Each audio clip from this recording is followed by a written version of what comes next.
Step into the world of power, loyalty, and luck. I'm gonna make him an offer he can't refuse. With family, cannolis, and spins mean everything. Now, you wanna get mixed up in the family business. Introducing The Godfather at ChumbaCasino.com. Test your luck in the shadowy world of The Godfather slot. Someday, I will call upon you to do a service for me. Play The Godfather now at ChumbaCasino.com. Welcome to the family. No purchase necessary. VGW Group. Void where prohibited by law. 21 plus. Terms and conditions apply. Going to the gym can be discouraging, especially if you're putting in the work but barely seeing changes. But with Tonal, you can actually see your progress with every workout. Tonal provides the convenience of a full gym and the expertise of a personal trainer anytime at home with one sleek system. Designed to reduce your mental load, Tonal is the ultimate strength training system, helping you focus less on workout planning and more on getting results. No more second-guessing your technique. Tonal gives you real-time coaching cues to dial in your form and help you lift safely and effectively. After a quick assessment, Tonal sets the optimal weight for every move and adjusts in 1 pound increments as you get stronger, so you're always challenged. Tonal lets you choose from a variety of expert-led workouts, from strength to arrow hit to yoga and mobility, to keep you coming back for more. For a limited time, go to Tonal.com to get $500 off your Tonal purchase, plus a free 4-year warranty. That's Tonal.com for $500 off, plus a free 4-year warranty. Tonal.com.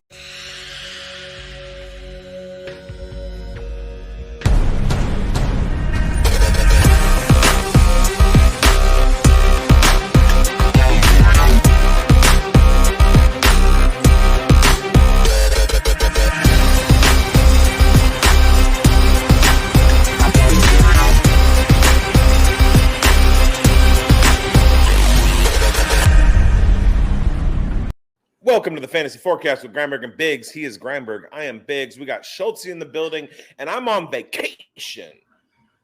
What's up, fellas? What is going on, everybody? bigz, you're on vacation. Where are you, really? I'm in Phoenix, Arizona, and we're here to talk about lightning not striking twice on some of these guys. We had some big seasons from some of the players in fantasy football, and it's not going to happen again. So let's talk about who those players are, shall we? Let's do it. You want to get this party started, bigz? So the first one I want to talk about is a guy in Cleveland named Jerry Jeudy. Now, Jerry Jeudy had the benefit of some injuries in the Cleveland Browns wide receiver room last year, and he did at what everybody kind of expected he was going to do. The problem is Cedric Tillman and David Njoku were injured for a whole big portion of the season. Now, you have a situation where Cedric Tillman, healthy for the whole year, David Njoku, healthy for the whole year, Jameis Winston leaving, Joe Flacco coming in. The relationship between Jerry Jeudy and Joe Flacco is going to be different than that between him and Jameis Winston. Expect Jerry Jeudy to fall off, especially with Cedric Tillman being the target leader in that offense. We saw that for a few games last year. Cedric Tillman is the man. Jerry Jeudy is an auxiliary piece. Don't expect him to have the year that he had last year. Okay. Well, yeah, I mean, it's an interesting combination there. Yeah, we saw what Tillman did when they were both in the lineup, and yeah, he definitely excelled in those in those situations. And really, depending on who's going to be starting with at quarterback too, is going to maybe develop a connection there. I mean, both these guys have some potential, but yeah, Tillman showed some really big, wow games last year, and I could just see it happening again here with the right situation. All the guys that are coming in, the quarterback room seem to be kind of gunslinging mentality. So these are guys that can, step back in the pocket and throw. So I could see that being a very good advantage for Cedric Tillman. Now, I'm going to talk about a wide receiver as well, and I'm going to head over to Chicago. And I'm a little less bullish on DJ Moore being that dependable wide receiver too that he, has been grown to become. Last year he was pretty good. It was his first year with Caleb Williams, but things have changed a little bit here. Chicago has a stocked wide receiver room that it's never had before. Rome Odunze is ascending in that lineup. They went out and invested premium draft capital on guys like Colston Loveland and Luther Burden. And it depending on who gets that coveted Ben Johnson slot role, it'll be interesting to see. And from what I see in camp and from what I'm hearing, it looks like Luther Burden's got that edge. We know that DJ Moore last year played a little bit of outside. He played actually the majority of his snaps last year on the outside. And, we'll see what happens. He's got that mentality and that physicality to play in that slot role. So we'll see how that camp battle plays out. Wide receiver 32 in fantasy points per game in 2024. He's being drafted as a consistent wide receiver to his ADOT, his average depth of target. It dropped by 2.4 yards last year. Caleb Williams, he was sacked quite a bit last year. The Bears did do a lot this offseason to stack up that offensive line, but I think it's going to take some time to gel there. So that might be, playing a little bit closer to the line. We'll see what happens there with Luther Burden. That red zone target could decrease, now that we have Colson Loveland in the matchup here. We got another tight end, Cole Kmet, that does command some of that as well. So I'm looking at DJ Moore to be in a fade this year, and a guy that I'm staying away from. I don't think he's going to repeat what he did in years past. I'm pretty typically staying away from the Chicago wide receiver room simply because there's too many mouths to feed. I put out a tweet a couple days ago based on a conversation that we had last week about wide receiver situations where there's too many mouths to feed. San Francisco, Green Bay, Chicago. There's just so many different options, and you might look at targeting that quarterback, but to count on anybody in that wide receiver room or any of the receiving core from week to week is going to be pretty difficult for me. So I'm in lockstep with you on DJ Moore. We saw his decline begin last year. Now, the only thing about DJ Moore that gives me pause is his contract. He has a $27 million cap hit, which means he's not going anywhere. And in fantasy, it's good to follow the money. Who's getting paid the most in a building? And DJ Moore commanded that contract. He's hard to move off of for the Chicago Bears, which means that they're likely going to keep him as their primary target. It's not a one-man show. So I'm staying away from the Chicago Bears receiving. All right, Schultzy, what about you? Who's your first target that you're not going to be drafting this year because you think he's on the decline? I mean, you may be drafting them, but you're going to be very skeptical of where you're drafting them and probably where they're falling. You're not going to have any shares of them anyhow. Yeah, for me, it's going to be Zach Ertz. Honestly, like this past season was like a huge resurgence for him after having some injuries over in Arizona, and came over to Commanders, had himself a great year, honestly. But entering his age 35 season now, we've seen this guy have a ton of injuries. I know you can't predict it, but for a dude who's going to be 35 this season with the history, that is a little concerning. He was second on the team last year in targets with 91, which, especially for tight ends, we love that. We love to see them be in the top two in targets for their team. I don't see that number being sustainable. Another number that's not sustainable, 7 touchdowns. It was the most in his career since 2019. I'm just looking for him to take a step back. We see them go out and add Debo. I know De'Ami Brown, he had a little bit of a late season push here into the offense, and I think Debo is going to take that role, and they're going to utilize that. On top of that, a personal favorite of mine, Ben Sinnott, is going to come in hot, and he is getting ready to take these targets away from Zach Ertz. He's just a massive dude, great after the catch, and I see him taking on a big role this year. And then when you look at the offense as a whole, I think they're just going to, like last year, the targets were super, super condensed with Terry and Ertz. I don't see that playing out this year. Like I said, with Debo coming in, I still think Ertz gets some run here, but Sinnott's going to get a bigger role, and I think you're just going to spread the ball out more here in what's already a very low pass volume offense. So I'm looking for Zach Ertz to take a step back and not repeat the 2024 magic. Yeah, I mean, all you said there about Ertz is like the situation, the decline, his age, all that stuff. It definitely plays into account here. And yeah, I think you hit the nail on the head there, Schultzy. Now, Biggs, who is your next guy? This is going to surprise quite a few people, but I'm going with Jakobi Meyers, Raiders big slot receiver.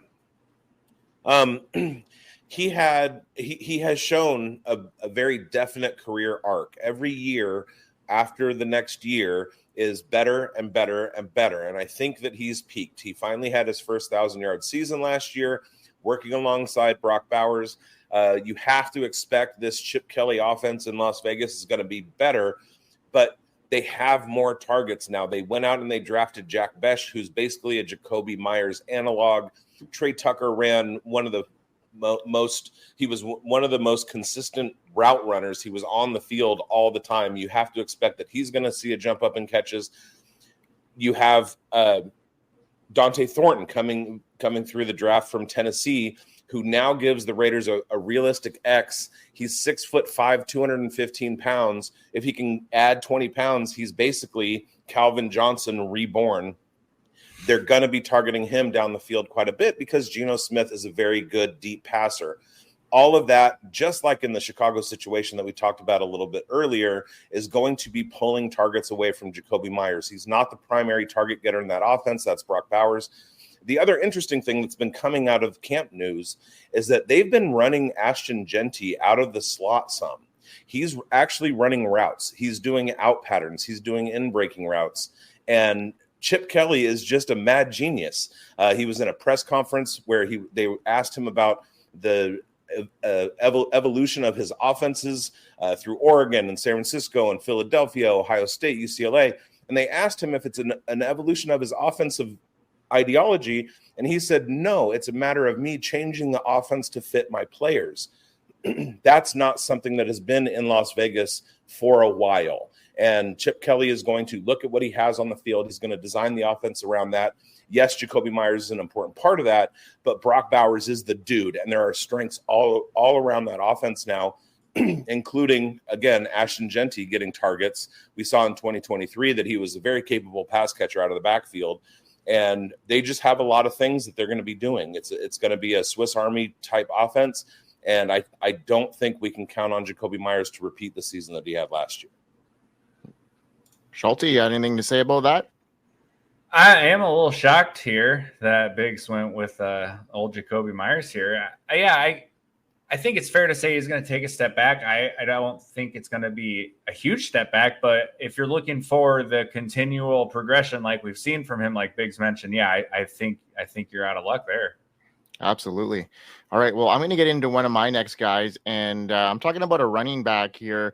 I just don't think that workload that he's garnered is going to save him this year. There's some writing on the wall here, and I'm talking about Kyren Williams, and he enters 2025 with the reputation as an RB1, and I'm going to, caution our, listeners here to avoid him wherever you can, especially in those drafts where he's going, pretty high right now. His outreach, it's been fueled and driven by that explosive playmaking he had in 2023, that bell cow usage. Obviously, I think those days are gone and they're faded fast.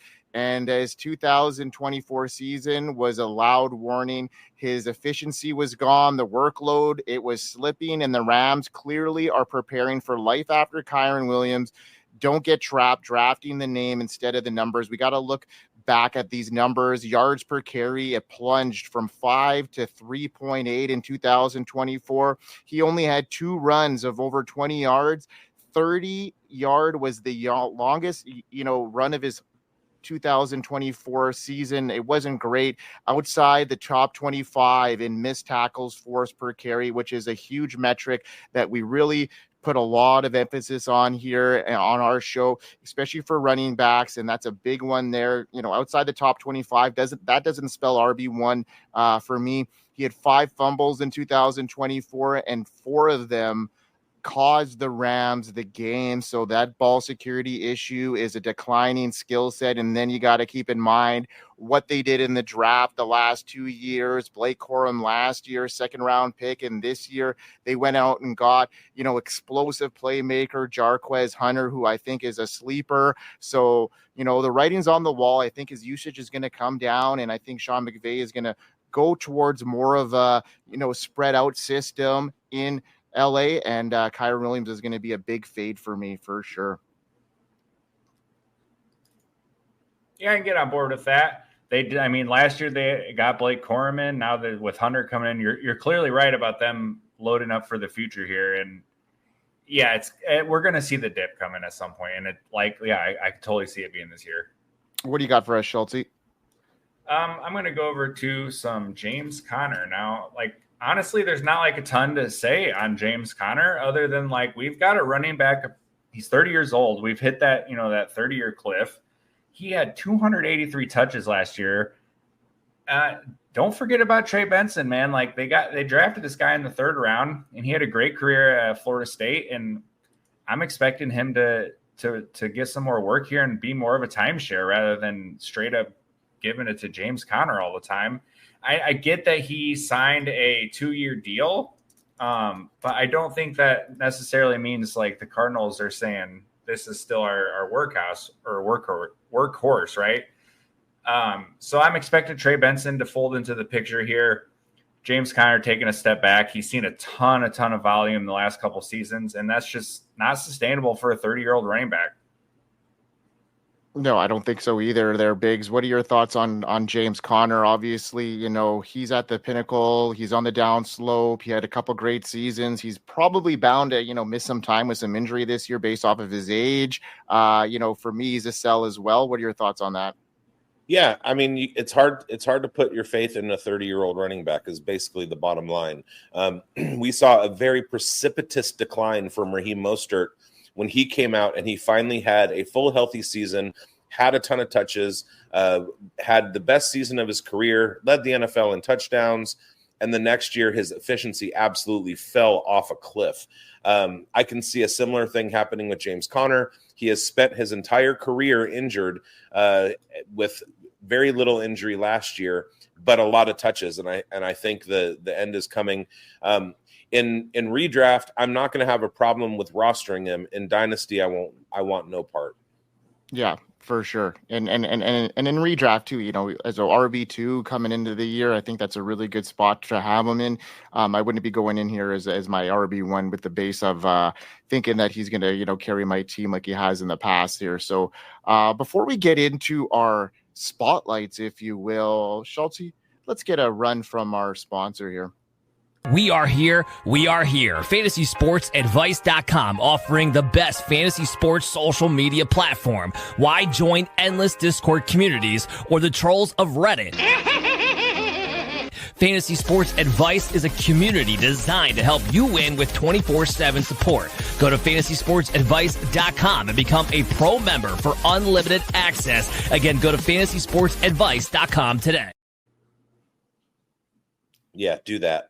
New website just dropped. We've got an incredible merch store. There's a ton of really great merch, including fantasy forecast stuff, Dynasty Pulse stuff. Go get it. You bet. Let's get on it. And you know what else is on there is our prestigious rookie guide. So very prestigious, like the most prestige. It is up there, right? I mean, and if you folks are looking for some, ideas for Father's Day, look no further than the merch shop. You can get our rookie guide for a low price of $7, but also there's a ton of great merchandise on the site. Like Biggs mentioned, some forecast gear, some pulse gear, but we've got a lot of other great shows as well, but also some funny, analogy shirts and stuff like that. So be sure to check that out.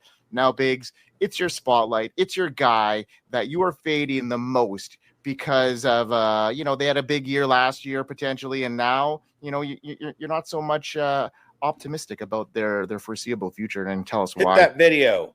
We don't have it. Oh. So I changed my answer. I did have somebody else pegged, but I changed my answer, and it's not going to make Schultzy very happy because this guy Schultzy in the Grindberg Invitational Dynasty startup that we are right in the middle of drafting, Schultzy made this guy his first pick. I didn't want to say wasted. So I have a concern, right? And this is less of a fade. This is just more of a let's temper our expectations a little bit. And that is with Detroit Lions running back Jahmyr Gibbs, my namesake. Now, Jahmyr Gibbs finished last season as the RB1. And is that something that he can absolutely repeat? Sure. But here's the problem. He was in the Ben Johnson offense. There's probably not going to be a whole lot of difference in the new Detroit Lions offense. It's a coordinator who was there, and he's basically kind of like taking over the playbook rather than rewriting one. So we can still expect a lot of usage out of Jahmyr Gibbs. The problem is with David Montgomery. David Montgomery got hurt last year. Jahmyr Gibbs was the last man standing for a while. And when you look at what Jahmyr Gibbs did when David Montgomery was on the field, he wasn't RB1. When David Montgomery was off the field, he was absolutely the RB1 in terms of fantasy points per game. But when they are working in tandem, Jahmyr Gibbs slides back a little bit into RB5 territory. Now, is that bad? No. Does that mean that he's not worth a first-round draft pick in a dynasty startup or a redraft league or what have you? No. I mean, the man had 250 carries last year and another 52 catches on 60 targets. The usage is going to be there. That the Detroit Lions offense is going to run through Jahmyr Gibbs. The problem is the other aspects of that offense, including David Montgomery, who's kind of he's the hammer, and Jahmyr Gibbs is kind of he kind of comes into the background, and his efficiency is off the charts when teams are kind of bullied and battered because of Montgomery. So if we expect a fully healthy season from Montgomery next year, we can expect a usage drop from Jahmyr Gibbs. He slides down a little bit in my RB rankings. So I'm not changing my strategy as far as rostering Jahmyr Gibbs. I'm just saying if you're trying to put together a weekly team where you're scoring a certain number of points, which is how a lot of us order our fantasy teams, I don't think we can expect the point totals that we saw last year from Jahmyr Gibbs. And that's fair. I mean, there's a lot of things that were working towards him, especially in the latter half of this season, like you mentioned, when David Montgomery went down. And, you know, there was a huge game stretch there where he was getting the lion's share of the work. And, you know, I don't think you want to have Jahmyr Gibbs take on that kind of role throughout a whole season. It won't be sustainable. He's not built for that kind of pressure and punishment. And I think his role is great the way it is. He's a great RB1, but I don't think he's, unless an injury happens and they're forced to put him in that position again, I don't see that RB1 being a reality, like you mentioned, for all those reasons, especially the Ben Johnson departure as well. We have to definitely factor in there. Now, a guy for me as my last fade here for 2025, and that's James Cook. And you know what? He lit up the scoreboard in 2024. That was his breakout campaign. He rushed for 16 touchdowns. He led the NFL. But don't let that box score fool you. His scoring outburst was less than dependable. In the last 2 seasons prior to that, he combined for 4 touchdowns. So if we're talking about an anomaly here, I'm talking about this situation. The touchdowns, they weren't the result of sustained usage near the goal line. They were a product of, you know, efficiency that just won't hold up in 2025. A lot of those red zone touches were outside the 10-yard line, and he broke a run or two. We know that Josh Allen is that bell cow in the red zone, especially within the 5-yard line. They aren't going to veer off of his stature there, you know. And another guy that's gaining steam after a rookie season that was definitely notable, and that's Ray Davis. He's got the trust there. He's got, you know, an opportunity. He had about 20% snap share in the red zone last year, and that is nothing to scoff at when you talk about a rookie here. So with James Cook, he only had 10 red zone carries inside the 10. You know, he led the NFL in long touchdown runs, so I just don't think that is sustainable. He never played more than 70% of the snaps in any game, so that's a red flag for me. And, you know, Ray Davis averaged 16% of the snaps over the last 6 weeks, so his usage is going up there, and there's a lot of red flags here for James Cook for me, and I'm going to be steering well away from him, and I think you all should be too. Yeah, that touchdown number, yeah, it's got to come down. I'm looking for Josh Allen to reclaim some of those, and you know they're probably going to give a few to maybe Ray Davis, but the touchdowns really carried him this year, and yeah, that's just not a number I don't think that can repeat. So Schultzy, why don't you round off the show here with your last spotlight and tell us why? All right, for me, my last guy is going to be some Chase Brown. Now, massive breakout here for Chase Brown last year. He finished as RB10. And the back half of the season was stellar, man. Like, I'm not even gonna like try and tear him down for that. Like, he was incredible last year, right? Some of that came after we lost Zach Moss for the season. And I don't think Zach Moss is a world beater, but when you look at the beginning and half of the season, this offense was clearly not set up to just hand the ball to Chase Brown as much as they were forced to down the stretch. And so I got this nugget from shout out Dave Kluge on Twitter. From week 9 on, when he started really picking up all the carries, he saw 96% of backfield touches. That's absurd, man. Like, you want to talk about things that aren't sustainable. I don't think there's a running back on any team other than maybe Saquon at this point who's going to like command 96% of the backfield touches. Like, that's just insane. And when you think about that too, like, since he was second last year in team pass rate, this defense is still not going to be good. They might not have Trey Hendrickson, so they're going to have to throw the ball. And if they can command some leads, I think they're going to be looking to grind out some clock here, and they're looking to grind out some clock and win these games and not have to get in as many shootouts. And I think that's a big reason they drafted Taj Brooks. 230-pound back. I think we're going to look for him to get some early down usage and be that kind of grinder and bruiser in an offense that lacked that last year. He's going to see red zone usage as a big back. Chase Brown had 55 red zone touches last year and 10 of them at the goal line.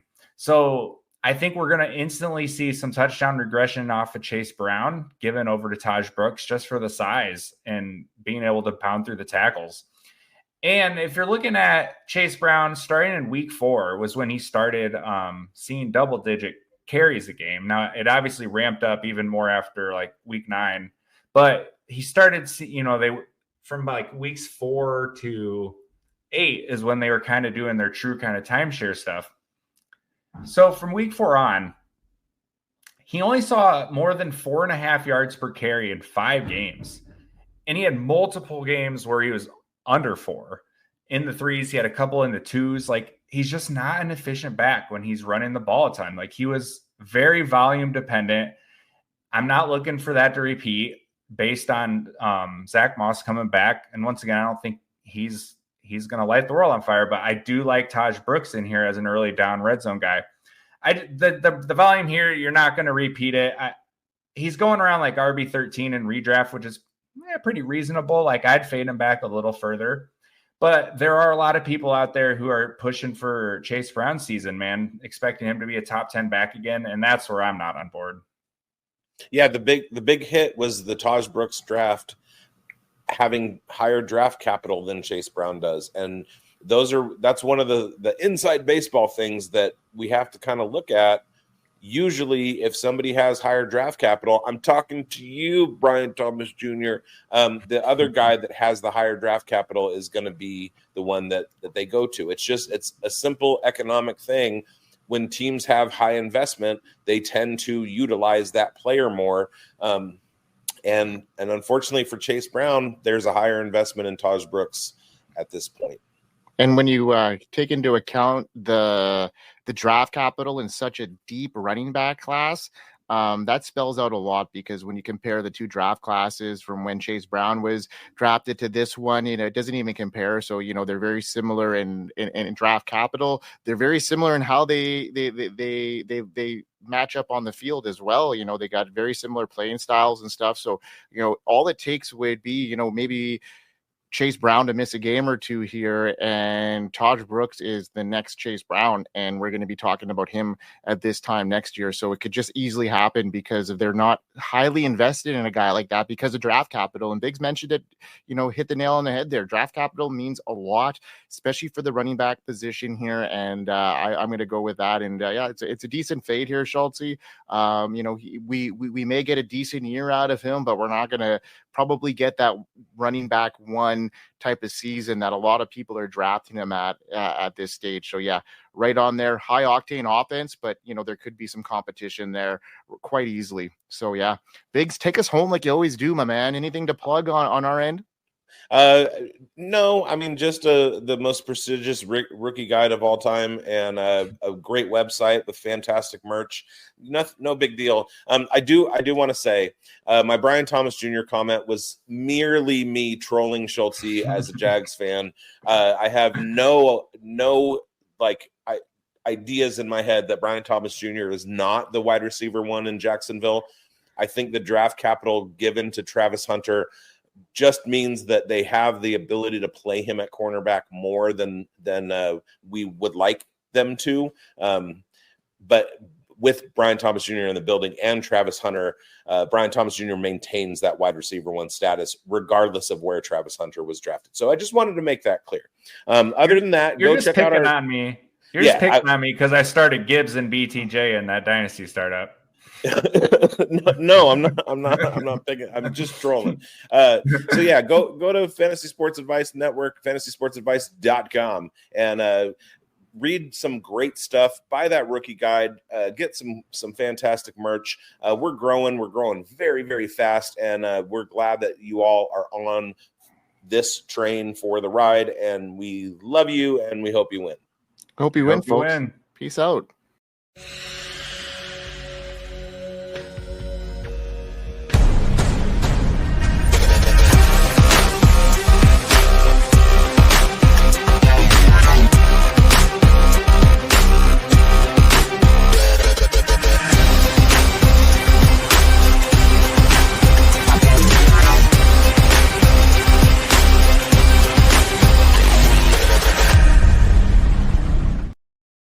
Ryan Seacrest here. When you have a busy schedule, it's important to maximize your downtime. One of the best ways to do that is by going to ChumbaCasino.com. Chumba Casino has all your favorite social casino games like spin slots, bingo, and solitaire that you can play for free for a chance to redeem some serious prizes. So hop on to ChumbaCasino.com now and live the Chumba life. Sponsored by Chumba Casino. No purchase necessary. VGW Group. Void where prohibited by law. 21 plus. Terms and conditions apply.